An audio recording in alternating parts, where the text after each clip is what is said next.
अस्सलामुअलैकुम वरहमतुल्लाह। आज हम फिर से एक बार मास के साथ बैठे हुए हैं। जैसे कि पिछले सेशन में, पिछली क्लास में unit number 2 number operations exercise 4 का पहला क्वेश्चन हमने सॉल्व द फॉलोइंग किया था। माशाल्लाह से मास ने बड़े ज़बरदस्त तरीके से इसने किया है, और आगे मैंने इसको टेस्ट दिया है, इसने वो भी सही पास किया है। तो अब हमारा एक्सरसाइज 4 का question number 2, solve the following by using tables. यानी ये सारा टेबल ही है। टेबल है 7 6 4 4 7 4 9 5 6 9 7 8 7 इसमें बस टेबल है। एक टेबल पूरे होते हैं, लेकिन ये टेबल के कुछ हिस्से दिए हैं। तो उम्मीद करता हूँ कि माज कर लोगे। माशाल्लाह भाई, माज कहता है कर लूंगा। ठीक है, हम इसको बुक देते हैं। पहले ये बुक पे कर ले, फिर इसको हम कॉपी पे लिखवाएंगे।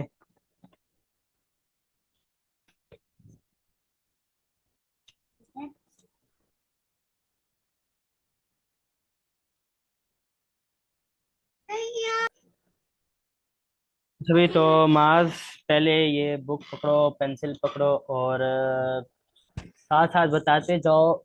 7 6 क्या आता है?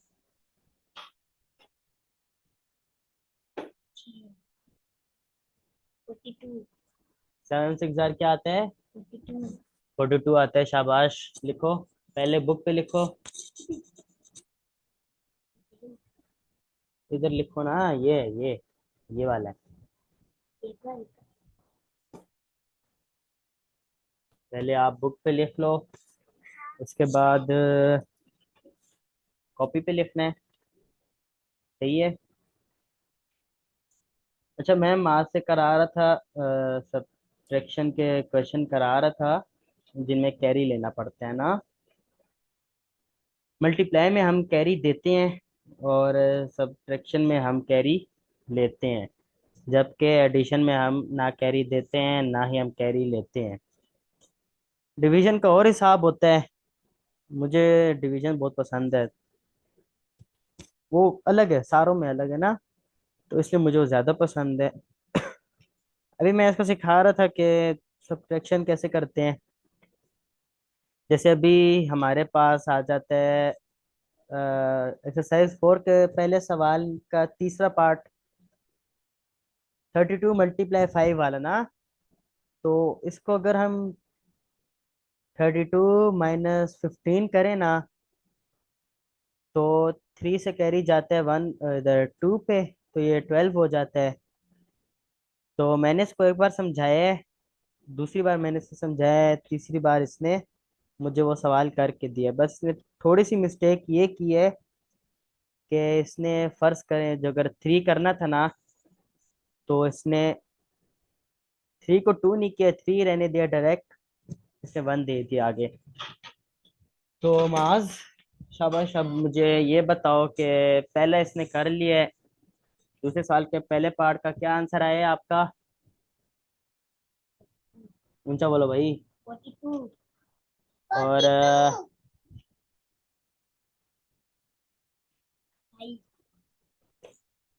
हाँ, 6 5 क्या आते हैं?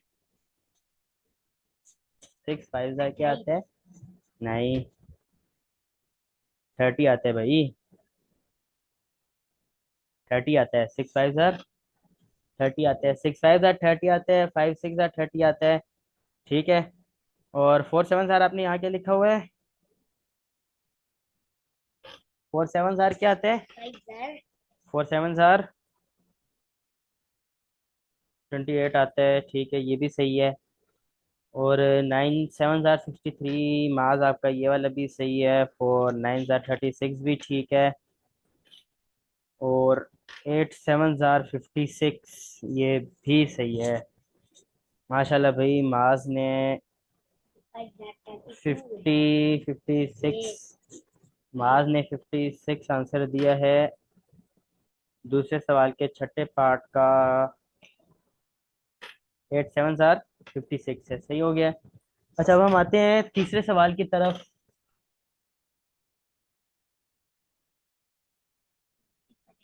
तीसरे सवाल की तरफ हम आते हैं। फिल इन द ब्लैंक्स हैं, यानी solve the following by using table ही था। फिल इन द ब्लैंक्स भी तकरीबन टेबल ही हैं। बस ये कि इसमें मेरे ख्याल पिछले डिजिट बड़े दे दिए हैं। तो माज 5 0 क्या आता है? 5 0 क्या आता है? जीरो आता है भाई, क्योंकि जीरो के साथ कोई भी नंबर मल्टीप्लाई करो ना, वो जीरो ही आता है। चाहे आप जीरो को 100 के साथ करो, 100 को जीरो के साथ करो, ठीक है, जितना बड़ा भी ले लो। 10,000 को जीरो के साथ करोगे 10,000 ही आएगा। क्या आएगा? 10,000 को जीरो के साथ करोगे क्या आएगा? जीरो आएगा। भाई माँ ने मेरी गलती निकाली यार। तो जीरो ही आएगा। 5 × 0 का आंसर जीरो ही आएगा। इसी तरह अगला हमारा पार्ट है 35 × 0। मार्क्स इसका क्या आएगा? जीरो आएगा। और तीसरे वाले का मार्क्स क्या आएगा? 45 0 45 7 0 क्या आएगा? ऊंचा बोलो भाई। जीरो। हाँ जीरो, ताकि बाकी भी सुने ना। अच्छा मार्क्स अब ये बताओ, 48 1 क्या आएगा? 48 1 क्या आएगा? 49 क्यों आएगा? प्लस कर रहे हो मल्टीप्लाई कर रहे हो? प्लस नहीं करना ना, मल्टीप्लाई करना है। देखो 1 1 क्या आता है? 1 2 1 3 1 4। ऊंचा बोलो। इसी तरह जब 148 क्या आएगा? 148 क्या आएगा? 48 1 क्या आएगा मास?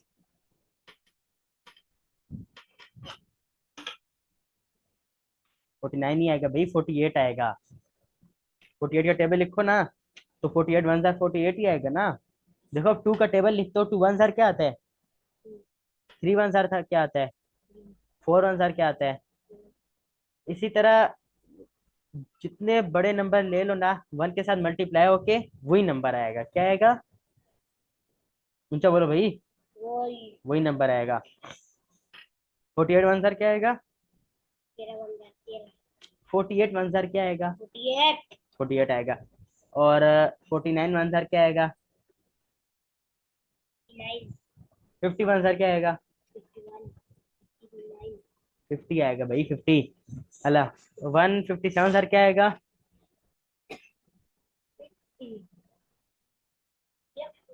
157 क्या आएगा? इसका क्या आएगा? 57 ही आएगा। ये देखो जैसा मैंने बताया, माज माशाल्लाह से समझदार बच्चा है। इसने 5 सवाल कर लिए हैं। छठा सवाल माज 31 1 क्या आएगा? आखिरी वाला देखो, 31 1 क्या आएगा? 31 ही आएगा।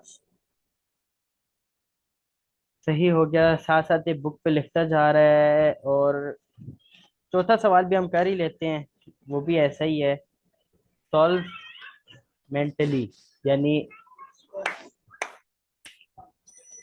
Solve solve mentally. Solve mentally में आ जाता है। आ, है टेबल ही है। क्या है मास? टेबल ही है, बस टेबल से एक एक उठाया हुआ है।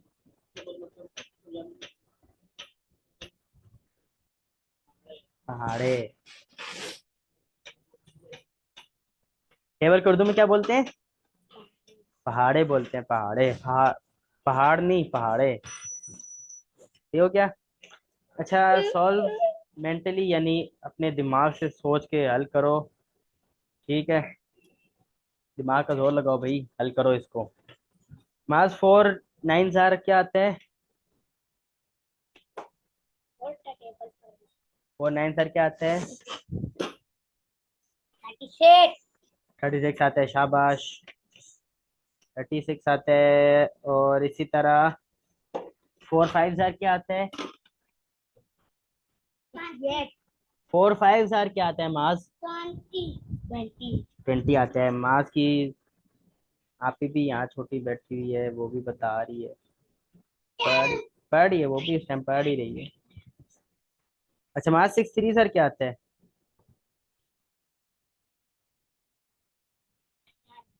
शाबाश, 6 3 18। 6 5 सर।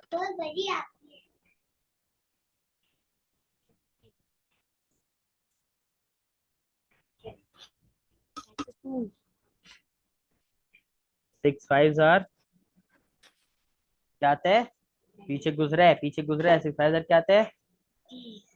30 आते हैं। 30 को इंग्लिश में क्या बोलते हैं माज? 30 को इंग्लिश में क्या कहते हैं? 30 को इंग्लिश में क्या कहते हैं? 30 को 30 नहीं बोलते हैं। 30 कहते हैं कि नहीं कहते हैं?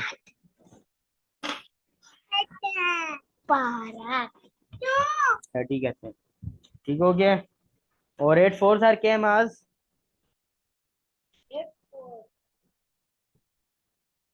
शाबाश। 32 है। माज को माशाल्लाह से टेबल भी याद है, पढ़ पढ़ के मुझे बता रहा है। माज 7 5 सर क्या आता है?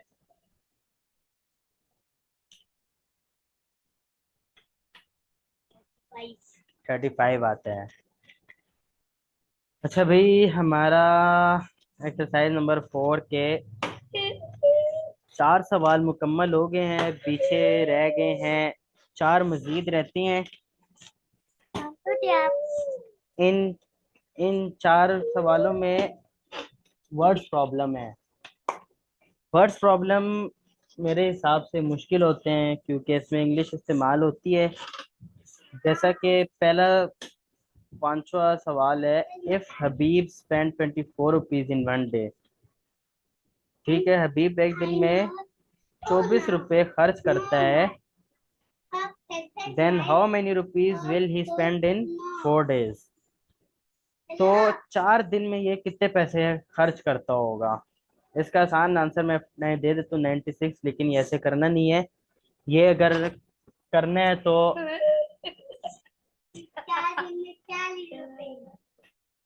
काफी आगे निकल गए मेरे ख्याल से। काफी नहीं, बहुत ही आगे निकल गए। अच्छा भाई, ये है if Habib spends 24 rupees in one day. तो अगर हबीब 24 रुपए एक दिन में खर्च करता है, then how many rupees will he spend in 4 days. 4 दिन में कितने पैसे खर्च करेगा? इसी तरह सवाल नंबर 6 है, सातवां आठवां भी इसी तरह है, और ये एक्सरसाइज फिर यहाँ पे खत्म हो जाती है।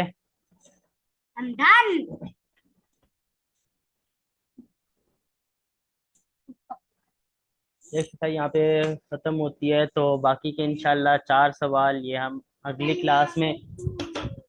क्लास में करेंगे। तो मैथ की क्लास हम आज यहीं पे ख़त्म करते हैं। आगे हमारी अगली क्लास होगी इंशाल्लाह उर्दू की। चलें भाई, ठीक है फिर। सबको मेरी तरफ से खुदा हाफिज। तो अपना बहुत बहुत ख्याल रखिएगा। अस्सलाम वालेकुम।